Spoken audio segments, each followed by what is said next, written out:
I had a dream of being an astronaut, but it was nothing more than a dream. I knew I wasn't going to get selected. That was very obvious. One of my students, her name was Thalia Stakos, she came up to me at the end of class one day and said, "Hey, did you see about the Teacher in Space program?" And I said, yeah, I'm aware of that. And she basically said, yeah, I think I should nominate you for that. I'm going to write a letter of recommendation for you, but it's going to come at a price. And I'm like, okay, what's that? She said, I want you to document everything. I want you to document everything and teach us what that's like. Teachers in Space? What's that? Well, Teachers in Space is a program that allows teachers to have extraordinary experiences that they can further share with their students to teach STEM. What might this entail? Well, they have and currently still are sending teachers to space, outer space, out there. And is this dangerous? What does this look like? Find out in this video. 3, 2, 1, 0. All engine running. Liftoff. We have a liftoff. Wow, there are other people working on this.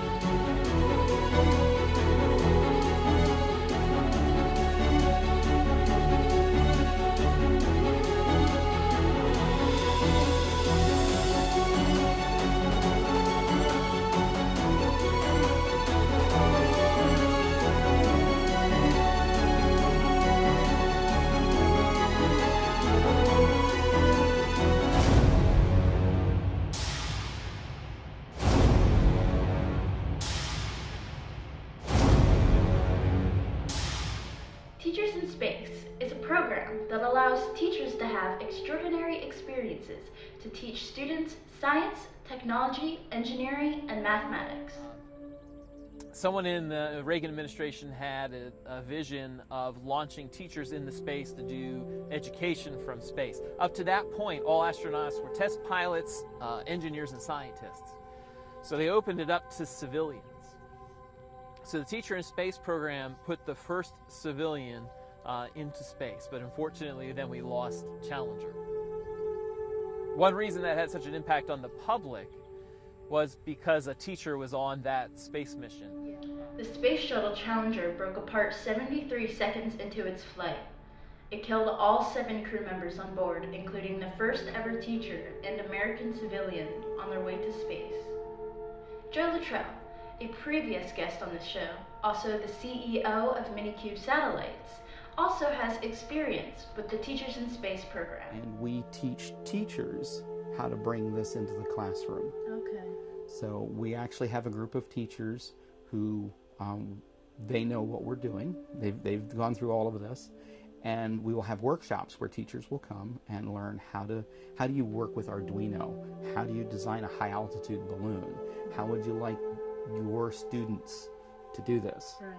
And the idea is by teaching the teacher, and the teacher teaches 30 students at a time, we multiply how fast STEM education gets out. This one, and you'll notice that the panels here, they all say Teachers in Space. Mm-hmm. Okay, this is a project by the group Teachers in Space. I'm an advisor and one of their engineers, so I help them come up with this stuff. Mm-hmm. This is a satellite experiment that is the culmination of almost 6 years of work.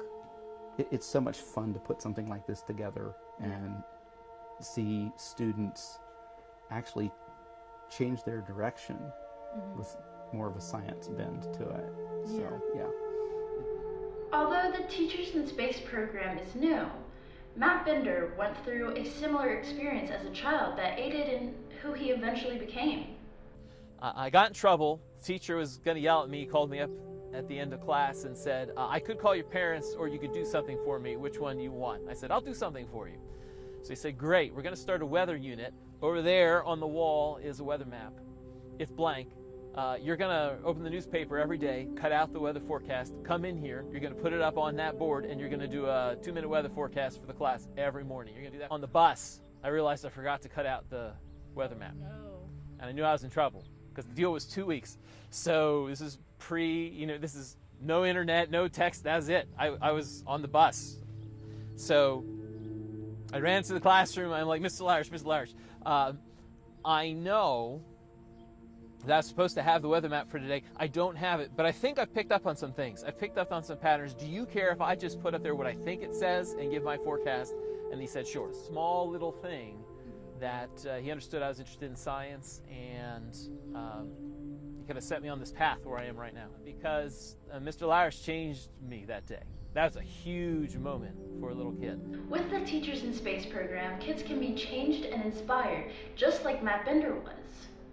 Just a few years later, Bender applied for the Teachers in Space program himself. Even though the Challenger broke up just a few years before, he didn't hesitate to put in that application.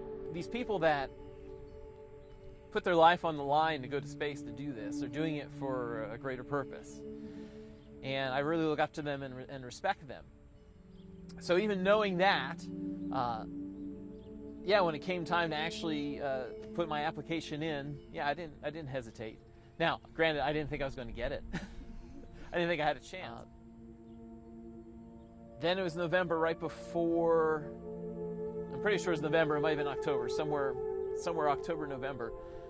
I'm teaching, I'm in the middle of a lesson, my principal knocks on the door and comes in, and he usually never came into my class. And he's like, you got a phone call, I need you to take it.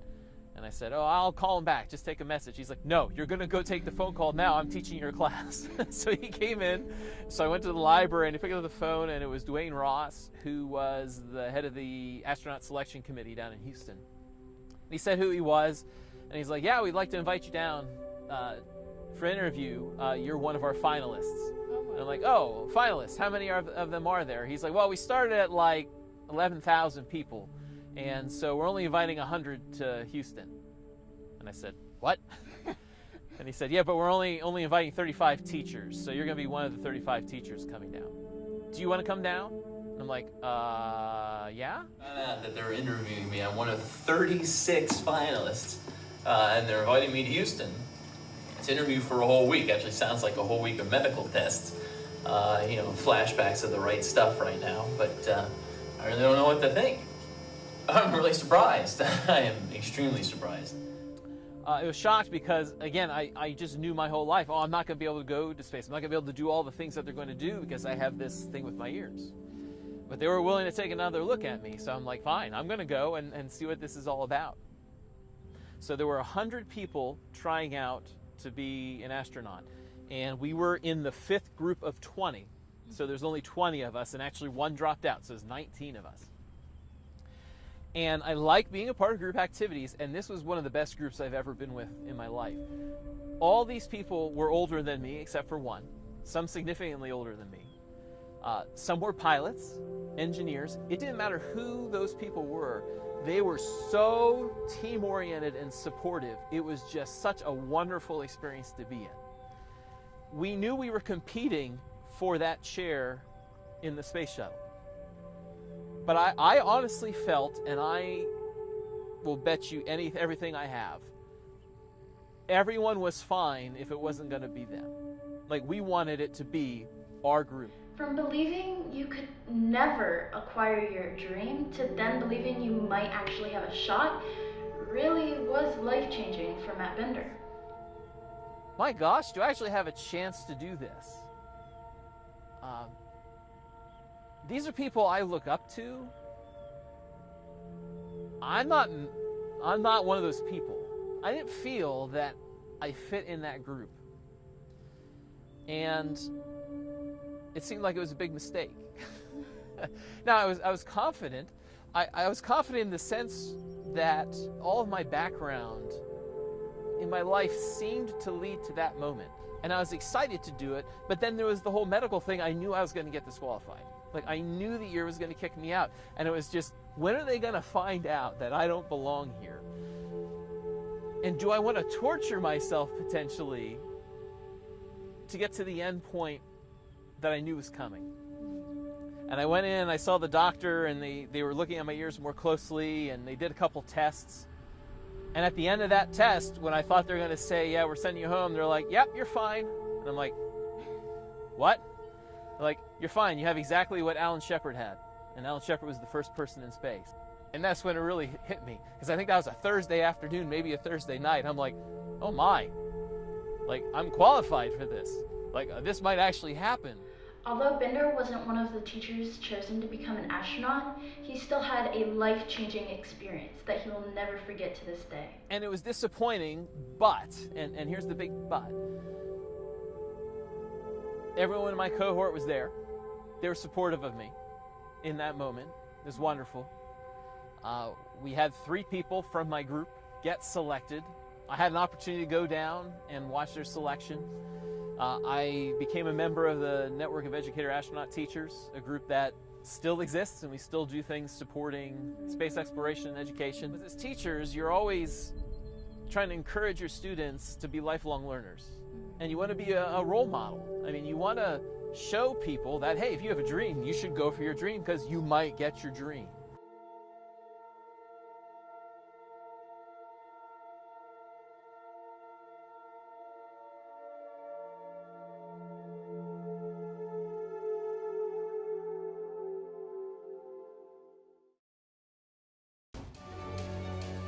Thank you so much for watching this episode of Asking Questions.